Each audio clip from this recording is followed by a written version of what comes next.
MFP report for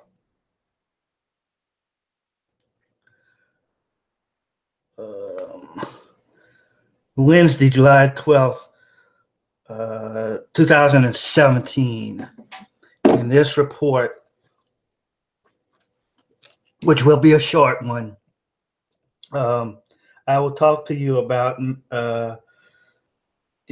different things. Astros and the Houston Astros in the All-Star game didn't do. They were 0 for 7 and didn't get very many hits, but it doesn't matter.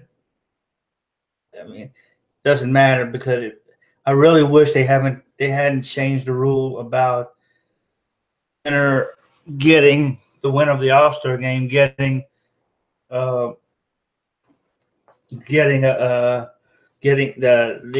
league that wins the All-Star game getting a shot at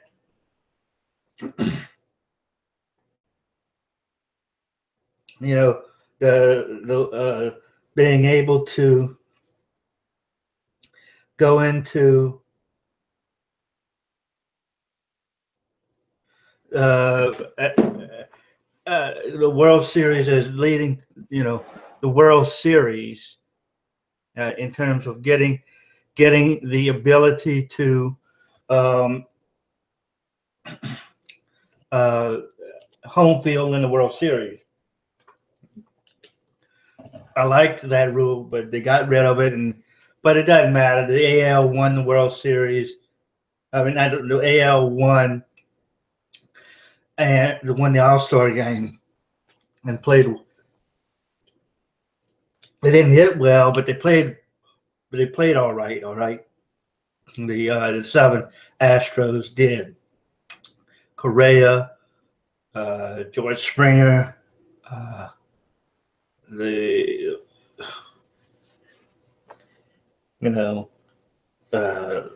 Altuve, and the rest of them. They played all right. Now there's 16 games up in the division. They begin tomorrow night, the second or Friday. It might be Friday night that they start their back into the season. But they're 16.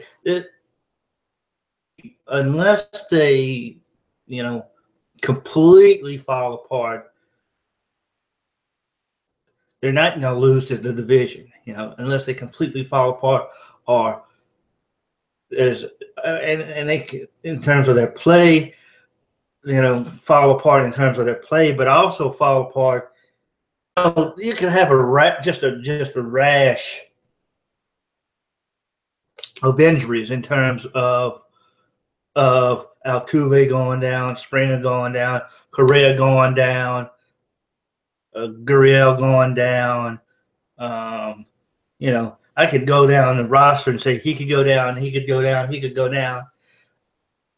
Up in the air. It's all conjecture on my part due to the fact that they haven't played a game yet in terms of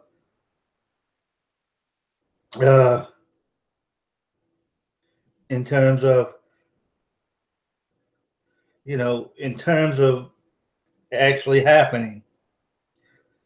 Let's see. But that's still all up in the air, and we have to wait to see what happens. Now, on to other things. Martin Anderson, in terms of when he was here as a New Orleans Saint, we should never have let him go. He should never have gotten away from the New Orleans Saints.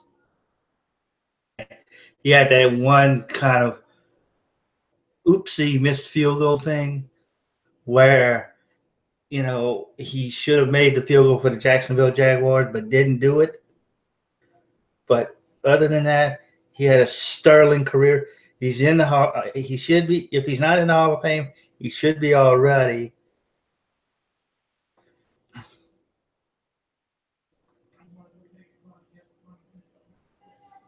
They made they made the whole joke. They made a joke out of it, and it came back. He was it Kuharik or somebody made a joke out of it. By saying, "Oh, we're gonna roll sevens."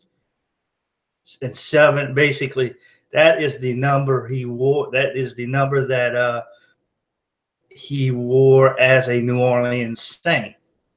And the fact of the matter is, didn't get it done. He went on to have a good year with Atlanta, a couple good years with Jacksonville, and and then retired after that. Now he is going to go into the Hall of Fame, and he should go into the Hall of Fame. He's one of the best kickers to ever laced up the cleats. That guy was money, so much so that the offense for the New Orleans Saints, he would have. I tell you what, if he was playing today on this Saints team, on this Saints offense, then he would have blown by those numbers on this Saints team.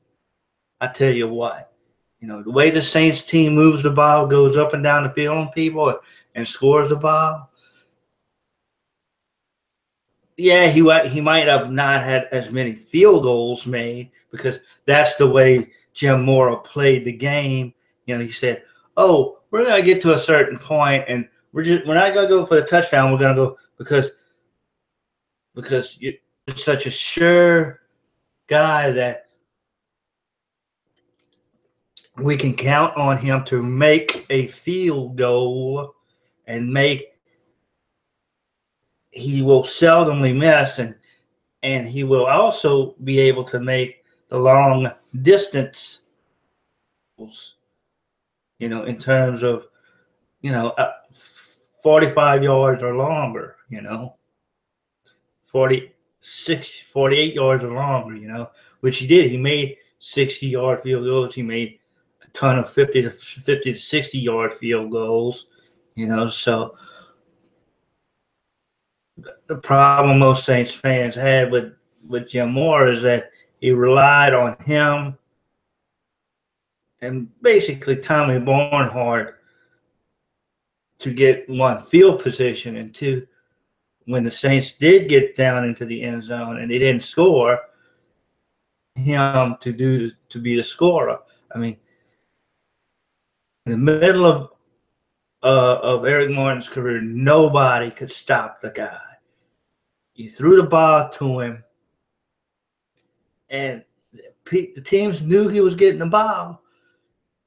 They just had no way of stopping the guy. He was 6'1", 230 pounds, could run the ball, run after the catch, was pretty good with him, breaking a lot of tackles. He wasn't the fastest guy, but he didn't need to be, because the guy just caught the ball and never dropped the ball as a Saint. Well, almost never. He did have his drops here and there, but never. But he figured into the fact that, well, we're going to run the ball and maybe throw a short pass here or there. At the end of the game, instead of wanting to put the dagger in the heart, Jim Mora would say, all right, we'll get down to the 25-yard line, and all right, Martin Anderson, get on out on the field. Go kick the ball. Kick it real good. And that's exactly what he did. And he played it because he was a very, very, very conservative coach. And the fact of the matter is that guy, again, I'll say it again with Martin Anderson, if he was 25 years younger,